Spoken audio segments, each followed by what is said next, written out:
హల్లెలూయా. శుభోదయం. మరొక దినము మనకు దేవుడు అనుగ్రహించారు. అందును బట్టి నేను ఆయన్ని స్తుతిస్తున్నాను. మరొక దినం చూసే కృపను అనుగ్రహించారు. మరొక దినము అందరినీ కలుసుకునే కృపను అనుగ్రహించారు. దేవుని యొక్క పనిని చేసే కృపనిచ్చారు. అందును బట్టి నేను దేవుని స్తుతిస్తూ ఉన్నాను, కనపరుస్తున్నాను. ప్రియ దేవుని బిడ్డలారా, మనము ఒక్కొక్క జీవితం నుండి దేవుని ఎలా స్తుతించారో ధ్యానిస్తున్నాం. మరలా చెబుతున్నాను, స్తుతి ఒక పాట పాడవచ్చు, హల్లెలూయా చెప్పవచ్చు, నోటితో కూడా స్తుతి స్తోత్రాలు అనవచ్చు. కానీ తండ్రి అయిన దేవుడు చెప్తున్నాడు, మీరు పెదవులతో స్తుతిస్తారు కానీ మీ మనసు నాకు దూరంగా ఉందన్నాడు. కాబట్టి పెదవుల నుండి వచ్చే స్థుతి కన్నా మన ప్రవర్తన నుండి వచ్చే స్థుతి దేవునికి చాలా చాలా ఇష్టం. ఆ సందర్భాలను సృష్టి ఆది నుండి ఎవరెవరు దేవునికి ఇష్టంగా జీవిస్తూ ఆయన మహిమపరుస్తూ ఆయన కనపరుస్తూ ఉన్నారో వారిని మన ధ్యానంలోనికి తెచ్చుకుని వారి జీవితముల ద్వారా మీరు సింపుల్గా చెప్పొచ్చు, యేసుక్రీస్తే కదన్నా మనకు ఆధారం అని. యేసుక్రీస్తు కన్నా ముందు భూమి మీద నరులను దేవుడు చేసి ఆయన వారి ద్వారా తన ప్రణాళికలను నెరవేర్చుకోవాలనుకున్నాడు. కాబట్టి వారి ద్వారా దేవుని ప్రణాళికలు నెరవేరినప్పుడు యేసు ప్రభువారు వచ్చారు. ఇప్పుడు యేసు ప్రభువారు రావడం ద్వారా మనమందరం ఆయన ప్రణాళికలు నెరవేర్చువారుగా ఉండాలి.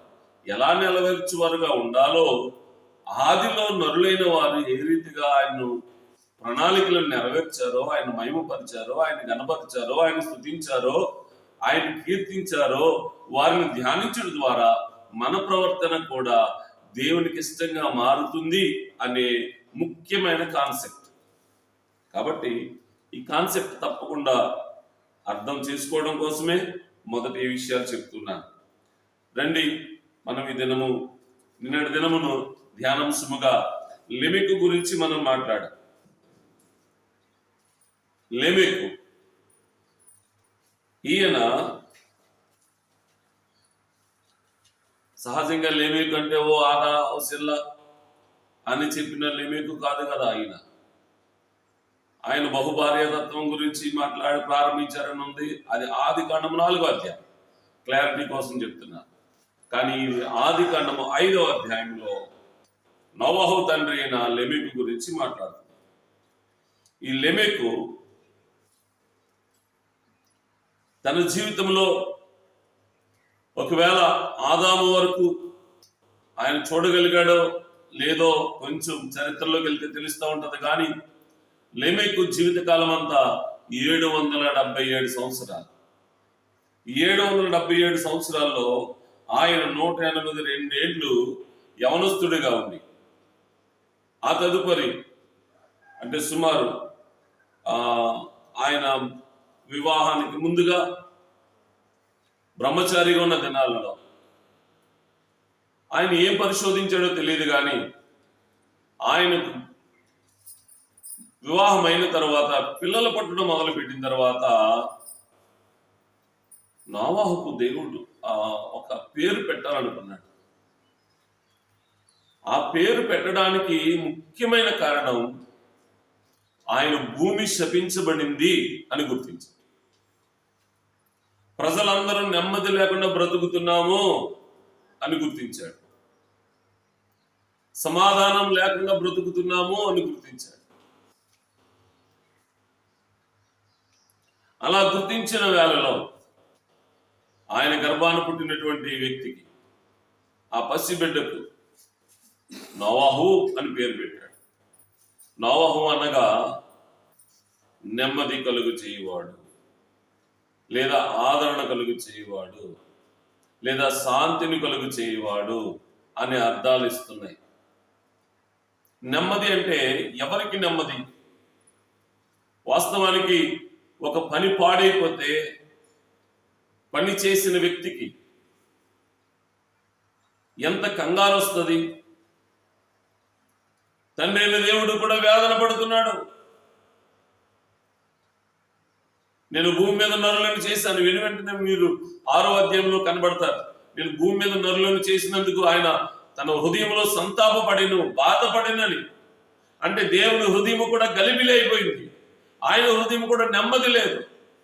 ఎందుకంటే మానవుని సృజించినది లూసిఫర్ అనే సాతాను యొక్క తంత్రాలన్నీ ఎదిరించడానికి, లూసిఫర్ అనే ఆ ప్రధాన దూత యొక్క స్థానాన్ని మానవుని ద్వారా భర్తీ చేయడానికి దేవుడు ఏర్పాటు చేశాడు. దేవుడి యొక్క మానవుని యొక్క నిర్మాణము ఒట్టినే జరగలేదు, ఏదో బొమ్మను చేసేసాడు. మనకి ఎక్కువ సినిమాల మీద భలే ధ్యాస ఉంటుంది. బొమ్మను చేసి, మట్టిని తీసి బొమ్మను చేసి అంటే ఎందుకు చేశాడో అని చివరి రాసేశాడు ఆయన. మన క్రైస్తవ సహోదరులు కూడా, గ్రంథాలు తెలిసిన వారు కూడా, వేదాలు తెలిసిన వారు కూడా ఎందుకు చేసేసాడు అంటే ఇంకా అర్థం లేదు. సినిమా కవికి ఆత్మ కవులకు ఉన్న తేడా పెద్ద ఏముండదు. ఆ బొమ్మను ఎందుకు చేశాడో నీకు నాకు తెలుసు, మన జీవ గ్రంథం తెలియజేస్తా ఉంది. కాబట్టి ప్రియ దేవుని బిడ్డలారా, లూసిఫర్ యొక్క తంత్రాలన్నింటినీ, లూసిఫర్ యొక్క క్రియలన్నింటినీ లైవ్ చేయనట్లు శక్తివంతుడైనటువంటి నరుని చేశాడు దేవుడు. ఆ శక్తివంతుడైనటువంటి నరుని కూడా లూసిఫర్ మోసం చేసింది. ఈ మోసం చేసినటువంటి లూసిఫర్ను బట్టి, లేదా మోసగింపబడినటువంటి మనిషిని బట్టి తండ్రి అయిన దేవుడు నెమ్మది లేకుండా ఉన్నాడని మనం గుర్తించాలి. ఆయన అక్కడ నెమ్మది లేకపోయేసరికి కిందనున్న ప్రజలమైన మనకు కూడా నెమ్మది లేకుండా పోయింది. ఎప్పుడైనా కుటుంబ యజమాని సంతోషంగా ఉంటే ఇల్లంతా సంతోషంగా ఉంటుంది. కుటుంబ యజమాని గలిబిలిగా ఉంటే ఏం జరిగిందో తెలియక ఇల్లంతా గలిబిలిగా ఉంటుంది. ఈ సమస్త విశ్వానికి యజమానుడు నా తండ్రి. ఈ సమస్త సృష్టికి యజమానుడు నా తండ్రి. ఆ తండ్రి అయిన దేవుడు నెమ్మది లేనివాడని గుర్తించాడు. నెమ్మది లేకుండా పోయింది ఆయనకి. ఆయనకి ఎలా నెమ్మది కలుగు చేయాలి, భూమి మీద ఉన్నటువంటి నరులకు ఎలా నెమ్మది కలుగు చేయాలని ఆలోచన చేసినటువంటి లెమికు తన కొడుకును నెమ్మదిని ప్రసాదించు వానిగా, నెమ్మదికి సాదృశ్యమైన వానిగా, నెమ్మదిని దేవునికి ప్రజలకును ఏర్పాటు చేయవానిగా, సమాధానకర్తగా ఆయన పేరు పెట్టాడు. హల్లెలూయా. ఈ పేరు దేవునికి ఎంతో ఇష్టమైపోయింది. తన తండ్రి యొక్క ప్రతిష్ట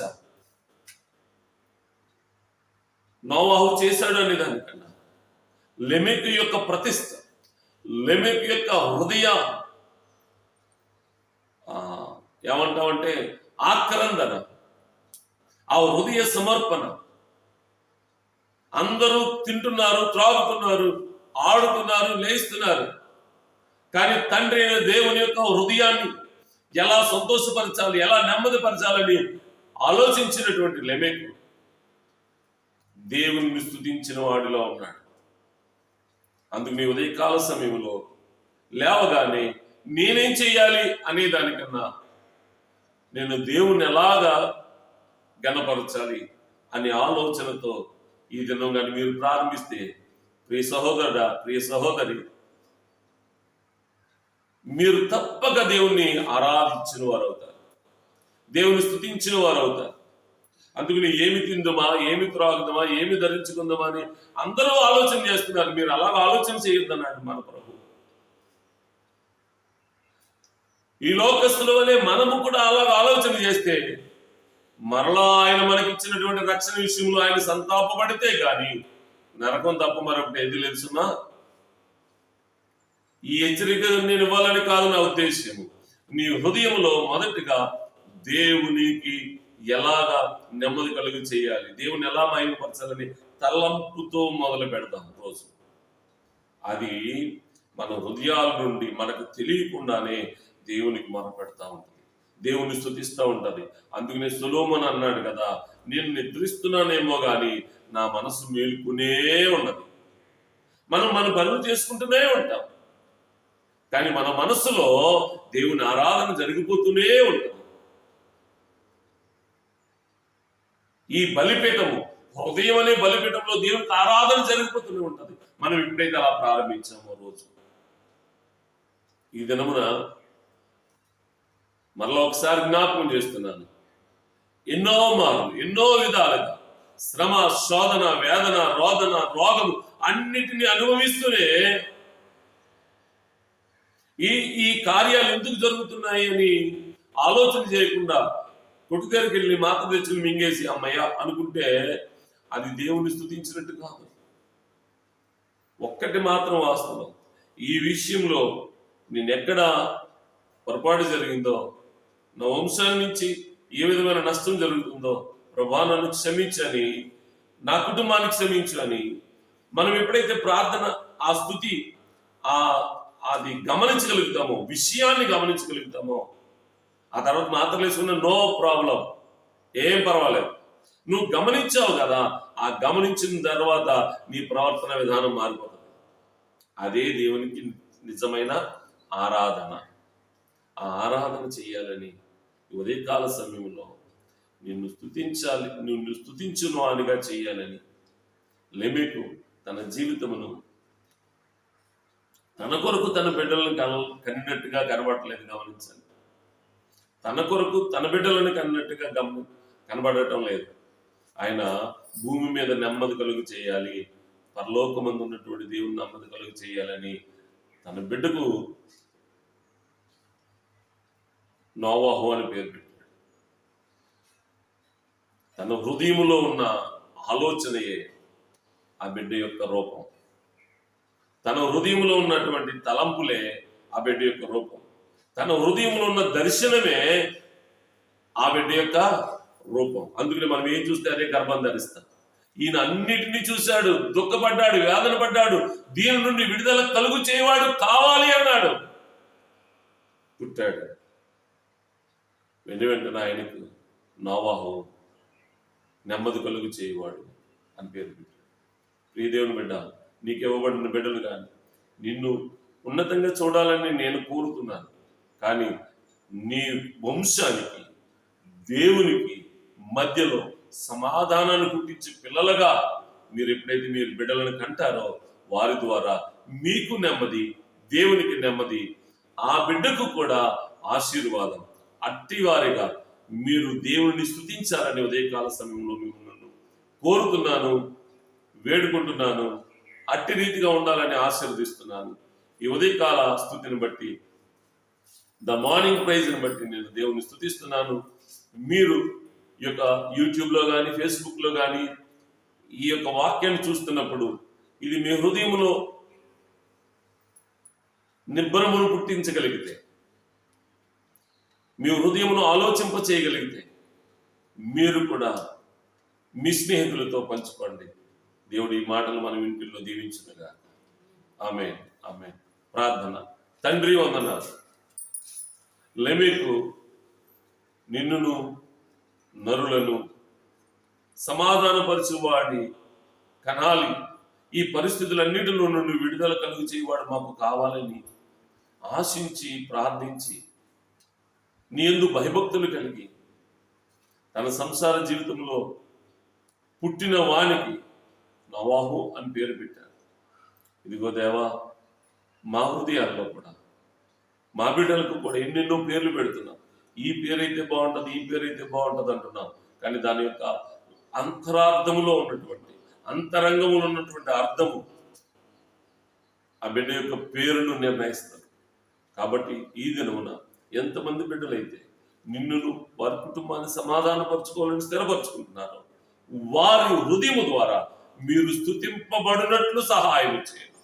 వారి కుటుంబాలకు నెమ్మది, ఆదరణ, ఆశీర్వాదం దయచేయండి. ఉదయకాల సమయంలో చేయు ప్రయాణాలను, పనులను అన్నిటినీ మీరు ఆశీర్వాదకరంగా మార్చమని యేసయ్య నామాన్ని బట్టి వేడుకుంటున్నాను తండ్రి. Amen. God bless you all.